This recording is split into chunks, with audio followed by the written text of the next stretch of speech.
Good morning, and thank you for joining us today. I would like to acknowledge that we're gathered on the traditional territory of the signatories of Treaty 7, and I acknowledge the Métis people who share a deep connection to this land. My name is Nagwan Al-Guneid. I am the Alberta NDP Critic for Energy and Climate on Electricity, Utilities, and Renewable Energy. Almost 3 weeks ago, the UCP announced a moratorium on renewable energy development in Alberta.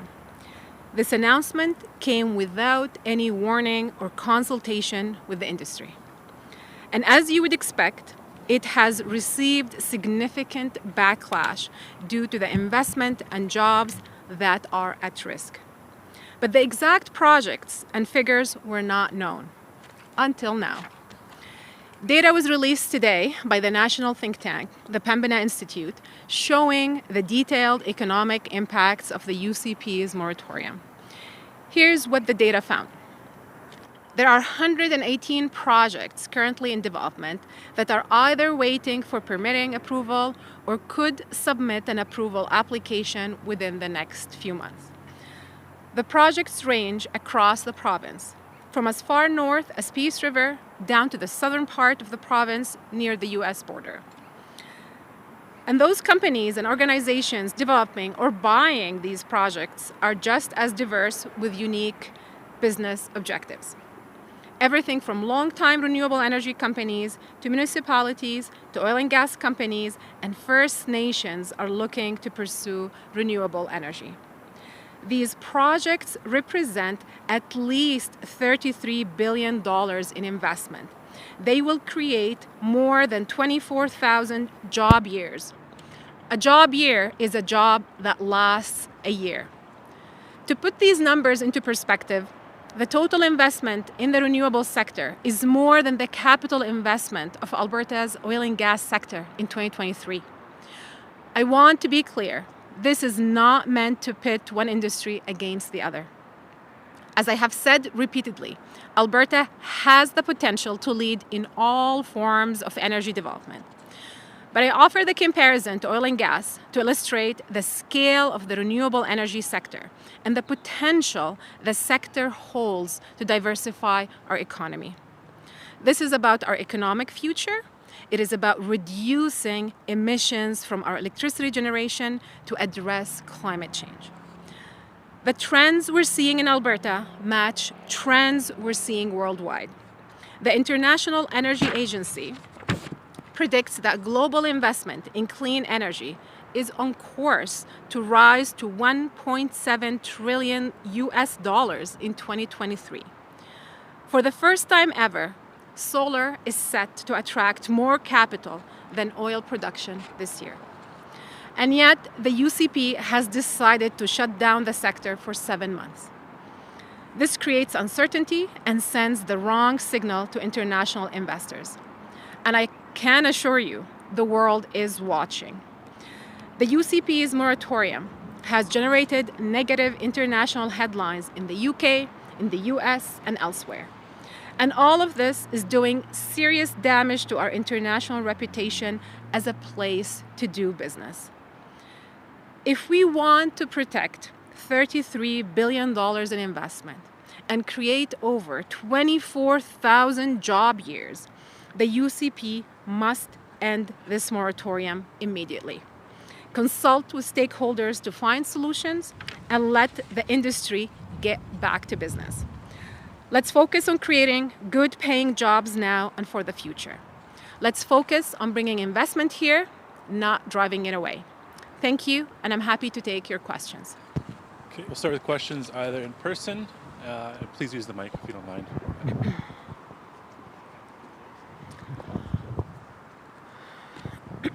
Yeah, hi, sorry, Simon Jones, CTV Calgary. Just wondering, is it too late to reverse the moratorium now? Have those workers and have that equipment left, and is it too late to bring them back?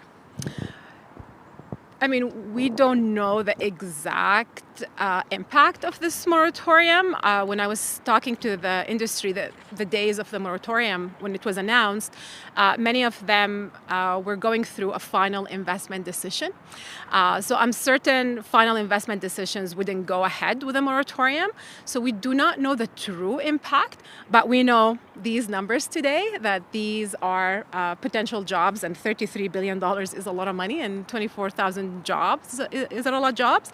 I think we need to reverse the moratorium as soon as possible, because this government has sent a terrible message to investors, and hopefully we can appeal back and get back to work on this. So, yeah. Okay, any other questions? Oh, okay, we'll go to questions on the line. Just a reminder, if you're joining by Zoom, to use the raise hand function. If you're joining by phone, to press *9. And we'll go to our first caller.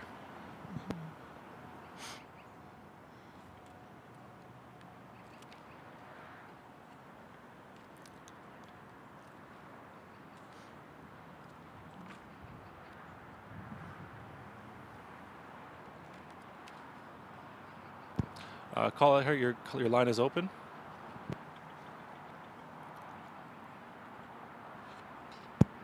Okay, maybe we'll circle back. We'll go ahead to Bob Weber. Thank you. The Utilities Commission released yesterday its plan about how it's going to implement this moratorium, and it looks very much like it's going to be business as usual for the next 6 or 7 months, with the exception of the final step, the granting of approval. Given that projects can continue to move through the regulatory process, what's the problem here? Why do you think this is going to slow down the industry? Is it the 7-month pause, or is it the uncertainty about what this inquiry is going to conclude at the end, or what's the actual problem? Companies need certainty. They need an actual approval to proceed with putting money in the province. That's the problem. We're sending a very confusing message. You can apply, but you can't get approved. It's very confusing. It's mixed signals. It's a terrible signal to investors. That's how investors view this type of decisions. The reality is that we want to protect the $33 billion in investments and the potential 24,000 jobs that come with these applications. And to also discover that geothermal energy was part of the mix as well, while promoting it elsewhere. That's another confusing signal, sending mixed signals to investors and companies. And again, as I mentioned, I was speaking to many industry leaders, and some of them mentioned they were going through final investment decisions.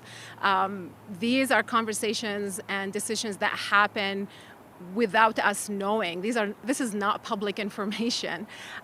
So again, these confusing signals send capital away. That's the problem. Is there a follow-up, Bob? Yeah, I wouldn't mind just hearing your thoughts on Premier Smith's remarks this morning in Banff, where she talked about Alberta having no need of a just transition plan because we don't intend to transition away from oil and gas. Is that realistic, do you think? Look, the reality is that our electricity grid is still 3/4 natural gas. So we know we will use it to ensure reliability and to ensure that we don't have blackouts and so forth.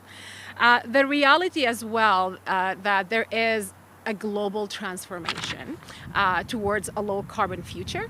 And there are many credible scenarios out there. The International Energy Agency, Shell scenario, BP scenarios, even OPEC scenario mentions a decline in oil demand. So a responsible government needs to plan for all scenarios, especially when companies and corporations, we're talking oil and gas companies, are planning for that scenario. They all have net zero goals. So the responsible thing to do is to plan for all scenarios and see where the puck is going. Okay, we'll go to our next caller, which is Emma Graney. Hey, thanks for taking my question. Can you hear me okay? Hi, Emma. G'day.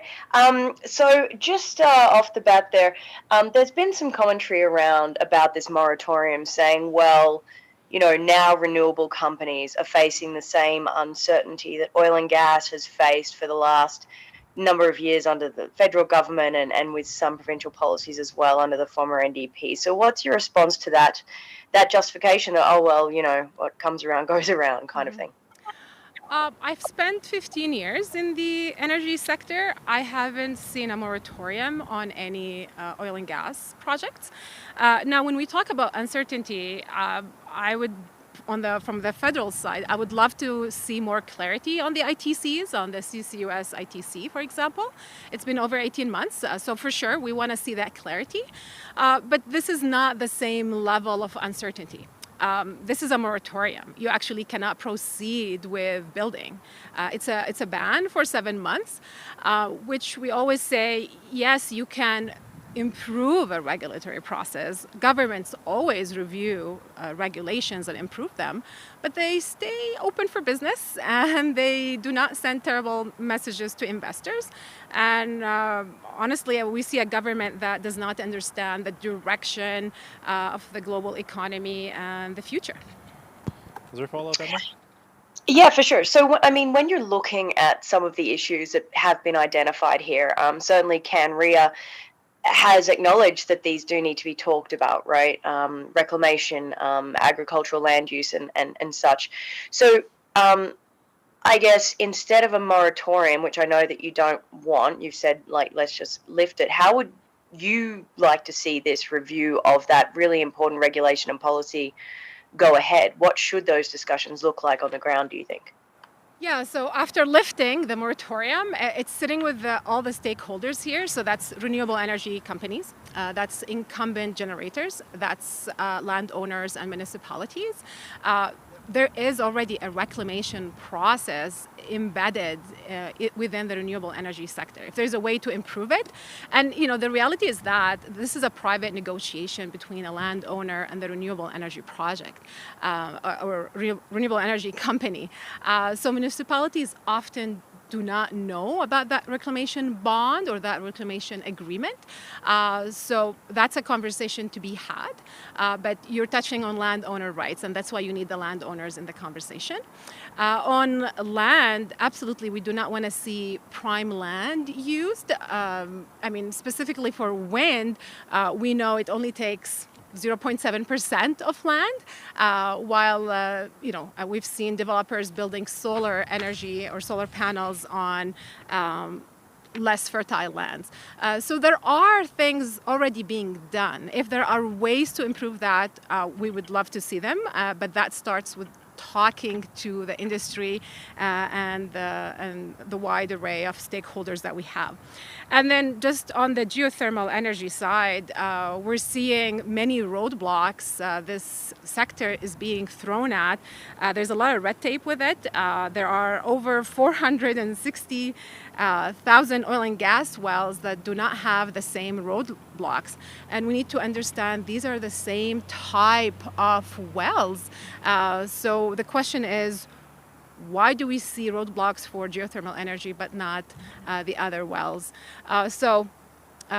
I guess the short answer to your question is sitting with the stakeholders, is sitting with the industry. We know the issues. You can still be open for business while having these consultations and finding solutions. Okay, we'll go ahead to our next caller.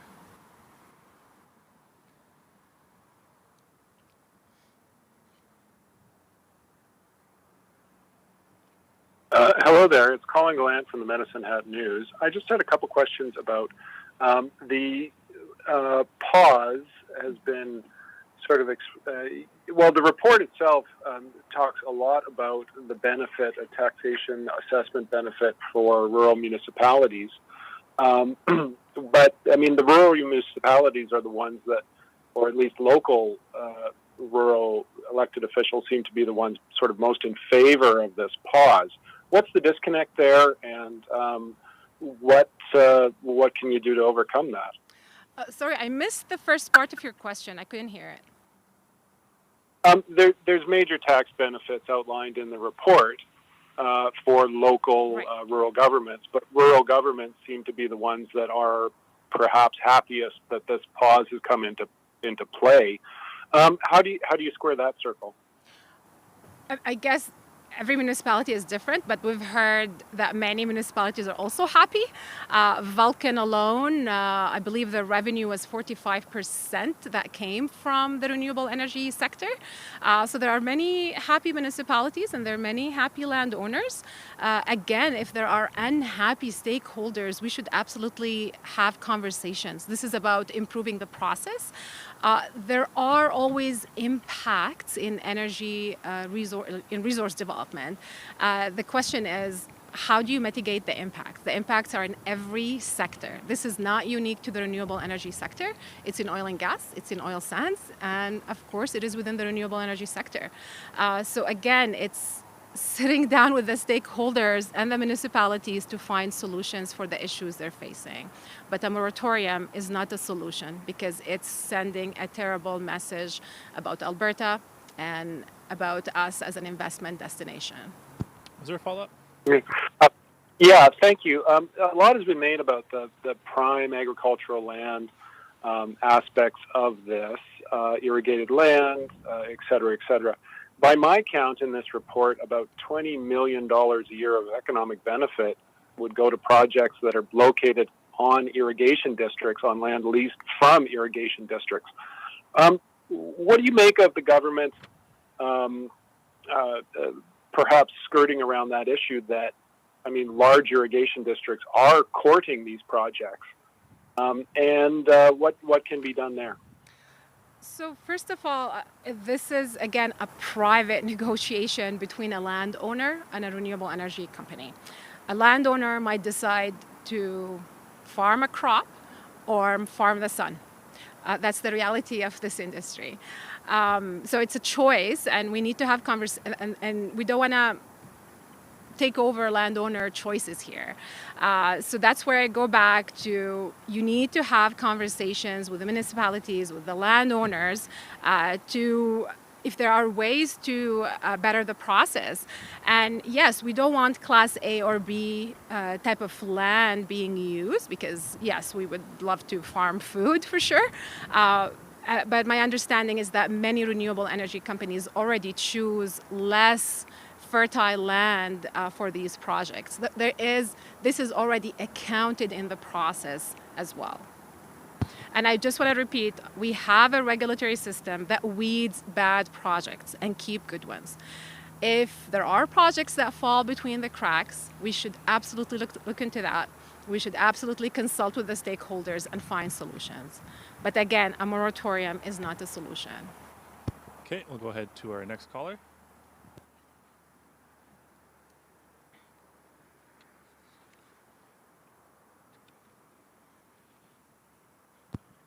Go ahead, caller. Your line is open. Yep. Hi, can you hear me? Yeah, if you can just speak up, just in case. There we go. The Premier has said several times recently that the federal government's clean electricity plans for a net zero grid by 2035 present a risk of blackouts or brownouts in the province. In your view, how realistic is that risk? Present a risk of what? Of blackouts in the electricity grid in the province. Look, these goals and these CRs, I see them as a plan to decarbonize and send stable signals to attract investments into our electricity system. Our electricity grid here is still 3/4 natural gas, 13% renewables, that's wind, solar, biomass, and hydro. So we know that we need a reliable, affordable, and low-emission grid. No one wants to see blackouts. I think to just paint these ambitious goals as a way to cause blackouts is frankly irresponsible again, because it shows that they don't want to put the work to find solutions and create the policies to attract the investments into this sector. The investors know that electrification is on the way. Investors are looking for stable jurisdictions to attract, to to attract investments to these jurisdictions. So we need to have these stable policies and send clear messages that we are headed in that direction. Having a date of net zero by 2035 is a plan, is a way to signal to global investors that we have that intention to decarbonize, and a more diversified grid is a stable grid. We need all types of energy in it. That's natural gas with CCUS, that's renewables. And again, a more diversified grid is a reliable, affordable, and low emissions grid. Is there a follow-up, Chris? Nope, thank you. Okay, we'll do one more pass for questions, either in person or on the line. And seeing none, that's all for today. Thanks, folks.